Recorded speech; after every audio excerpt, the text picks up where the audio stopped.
আবার নব্য স্বৈরাচারও মাথাচাড়া দিয়ে উঠছে। যারা 24-এর গণঅভ্যুত্থানের ছাত্র জনতার ভাষা বুঝতে ব্যর্থ হয়েছে, তাদের আস্থানায় বাংলাদেশে থাকতে পারে না।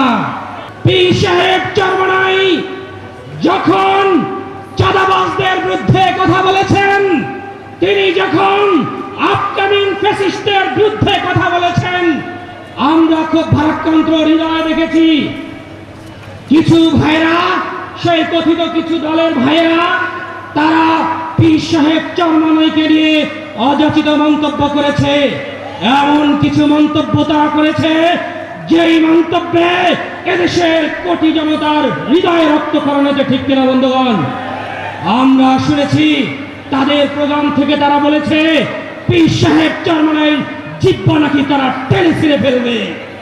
আজকের এই প্রোগ্রাম থেকে আমরা তাদেরকে হুঁশিয়ারি করতে চাই, তোমাদের হাতে হারামের স্পর্শ আছে, কিন্তু আমাদের এই হাতে হারামের স্পর্শ নেই। অতএব ফার্তার জমি পীর সাহেব চরমনাইকে নিয়ে কটূক্তিমূলক কথা বলতে চাও, তাহলে তোমাদের জিহ্বাকেও আমরা ছেড়ে দেব না। ঠিক কিনা বন্ধুগণ? সংগ্রামী সমাবেশ, আজকে আমরা দেখেছি সারা বাংলাদেশের কি অবস্থা। দেশে যখন উৎপাদনের কথা বলছে, দেশ যখন উন্নয়নের কথা বলছে, আগামীর বাংলাদেশ যখন এদেশের মানুষের, প্রতিটা মানুষের ভোটাধিকার নিশ্চিতের জন্য আমার আমির পিয়ার নির্বাচনের কথা বলেছেন, তখন একদল বলে তারা নাকি পিয়ার বুঝে না। আমরা বলবো, আপনারা যেই 2 যুগ আগের হিসাব নিয়ে এই 25 সালে রাজনীতি করতে এসেছেন, আপনারা পিয়ার বোঝারও কথা না। ঠিক কিনা বন্ধুগণ?